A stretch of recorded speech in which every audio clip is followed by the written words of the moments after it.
वो अपनी जगह मौजूद है 11 वॉल्यूम्स पर, जिसमें हमने पूरी इस ऑपरेशन की दास्तान को अलिफ से लेकर ये तक कलम बंद किया है और बड़े से बड़े वकील हायर किए उनको मरतब करने के लिए, और सारी तफसीलात उसमें मौजूद।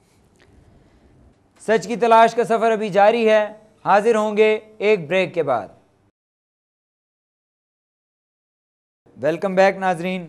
आए अपनी गुफ्तगू के सिलसिले को हैदर अब्बास रिजवी के साथ आगे बढ़ाते हैं। हैदर अब्बास रिजवी साहब, आजकल तो अदालतें अपने काम को बहुत बेहतर अंदाज में अंजाम दे रही हैं, तो क्यों नहीं आप कोई फौरी समाअत की दरख्वास्त दायर करते? अभी आपको याद होगा कि जब सुप्रीम कोर्ट ने लापता लोगों के बारे में जब उन्होंने केसेस सुनने शुरू किए तो एमक्यूएम भागी भागी कोर्ट में जाके खड़ी हो गई, और एमक्यूएम के 28 लापता कारकुनों का केस जो 1994 से लेकर 1999 तक और उसके बाद जो इस पूरे अदवार में और ख़ास तौर पर 1994 और 95 में जो एमक्यूएम के कारकुनान को गिरफ्तार करने के बाद वो आज तक अपने घरों को नहीं पहुंचे, सुप्रीम कोर्ट में ज़ेर समाअत है। और हमें उम्मीद है कि जैसे जैसे ये बात आगे बढ़ेगी हमारे सारे मुकदमे जाएंगे।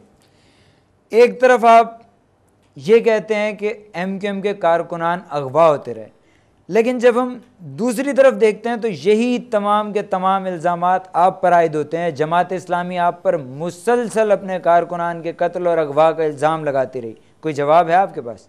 देखिए मेरे भाई, अगर आप इस वक्त इस्लामी जमीयत तलबा के रेफरेंस टू द कॉन्टेक्स्ट में बात कर रहे हैं तो मैं आपको वाज़ेह तौर पर, सर इस वक्त से पहले भी बहुत कुछ होता रहा है। मैं अर्ज़ कर रहा हूँ आपसे, बुनियादी तौर पर तालीमी इदारों में असलहा और दहशत गर्दी की सियासत जमात इस्लामी ने शुरू की, और इनकी तारीख़ गवाह है कि 1971 से लेकर आज तक सिवाय लाशों की सियासत के इन्होंने कभी कुछ नहीं किया।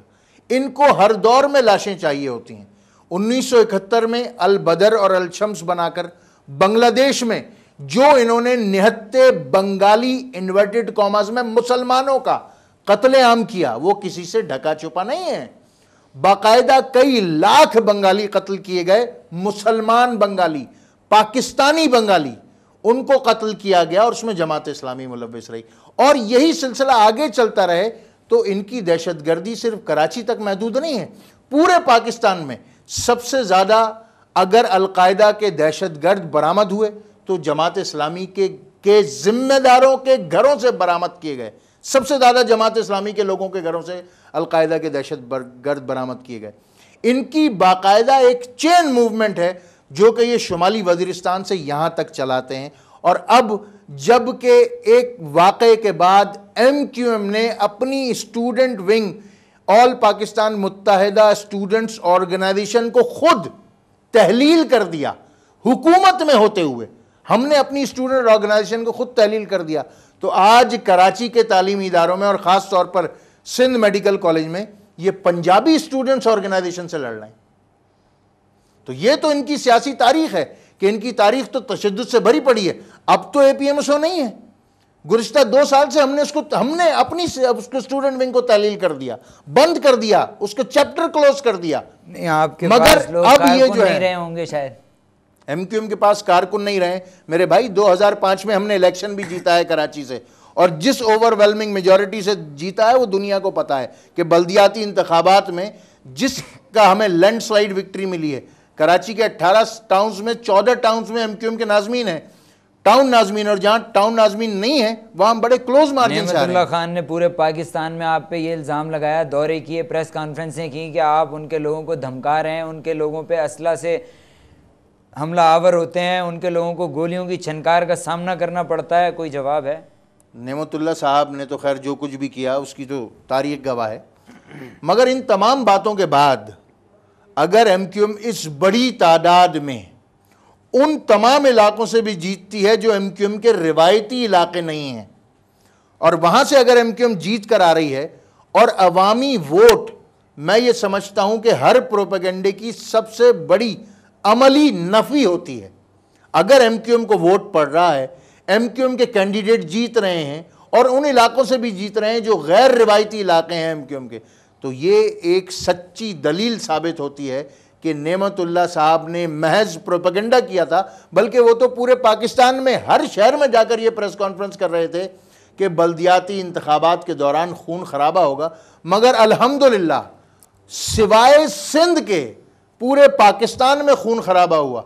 सिंध में एक गोली भी नहीं चली और पूरे सिंध में बल्दियाती सेटअप आ गया और अल्हम्दुलिल्लाह MQM ने सिंध के मुतअद्दिद शहरों में भरपूर वोट लिए और वहाँ पर अपनी ज़िलाई हुकूमतें कायम की। क्या ये हकीकत नहीं है कि बल्दियाती इंतखाबात में MQM का वोटिंग तनासुब गिरा, कम हुआ?